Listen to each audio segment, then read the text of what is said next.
کتنے قیدی پڑے ہیں پتہ ہے؟ اللہ اکبر. میں آپ کو ابھی میرا بچہ یہاں پر ہے، میں آپ کو بتاتا ہوں. میرے نام پر چرلا پتلی جیل سے ایک لیٹر آیا. میں پریشان ہو گیا.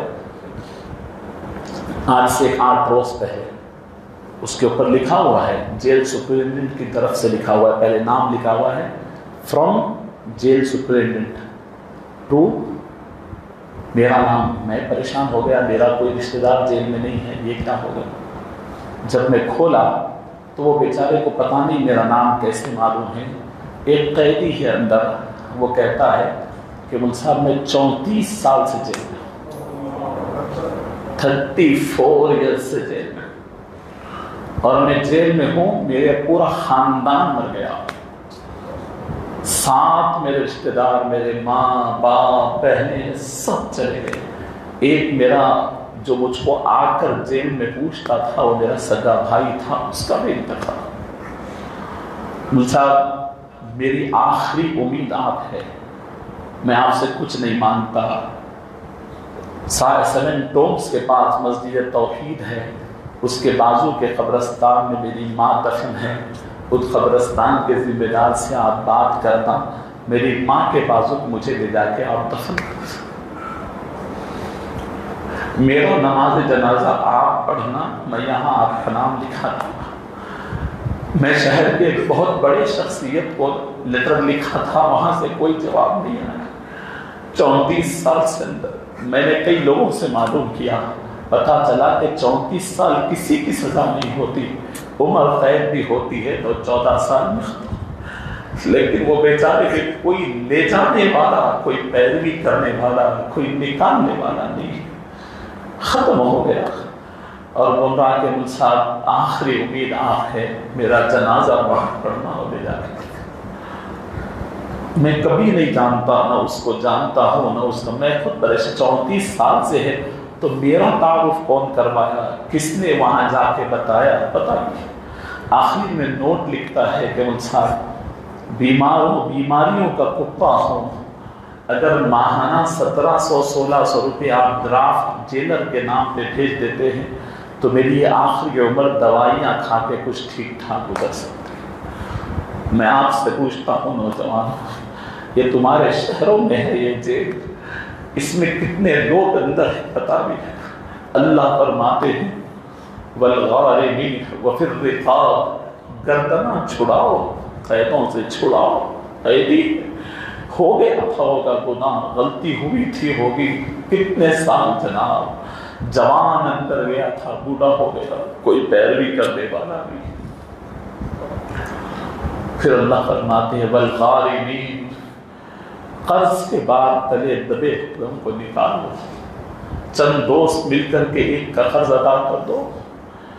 مصیبت میں ہی قرض لیتا ہے انسان. دیکھو رشتہ داروں میں کوئی قرض دار ہے، اس کو پکڑو، اس کا 1000 2000 لاکھ 2 لاکھ کا قرض ہوگا، اکیلے نہیں دے سکتے آپ. دوست ٹیم بنائیے، جوائنٹ ہوئیے. اللہ رب العزت نے ایک ہونے میں طاقت رکھی.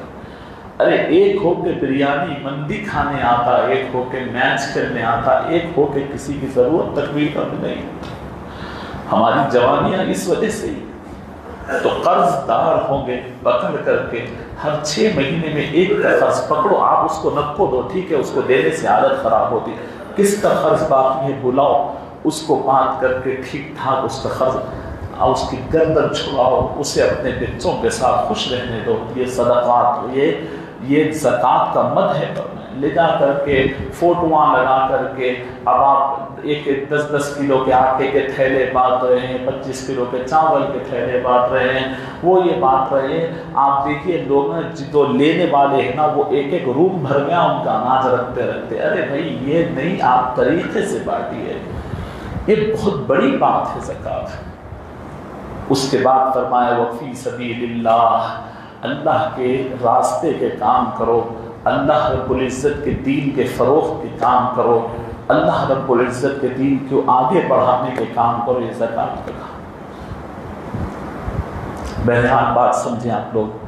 تو میں آج ارادہ بالکل نہیں تھا، طبیعت میں بہت نقاہت تھی، میں بالکل بولنا نہیں چاہتا تھا، لیکن بہت دیر بیٹھ کر پھر سوچا کہ آپ لوگ اس بات کے عادی بھی ہو گئے ہیں، اور میں نے دیکھا کہ دو نمازوں کے درمیان آگے 12 رکعت باقی ہے، ابھی 8 رکعت ہو گئے، اس کے درمیان دل نرم ہوتا ہے۔ اللہ رب العزت کی توفیق سے ہزاروں لوگ بیٹھ کر کے سنتے ہیں، آن لائن سنتے ہیں۔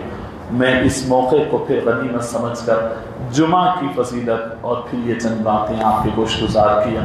اللہ رب العزت ہمیں عمل کی توفیق نصیب فرمائے، پروردگار ہمیں ایمان کامل نصیب فرمائے، توقع ہوا دل نصیب فرمائے، ایمان والی رب العالمین روح نصیب فرمائے۔ صلی اللہ تعالی علی النبی الأمی۔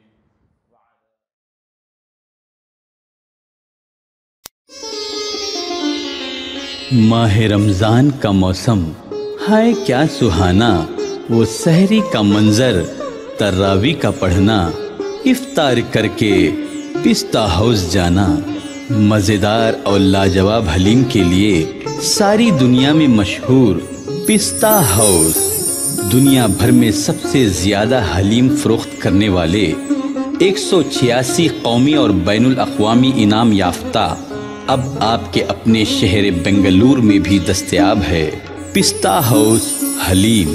تشریف لانا نہ بھولیے، کہیں مزہ ادھورا نہ رہ جائے۔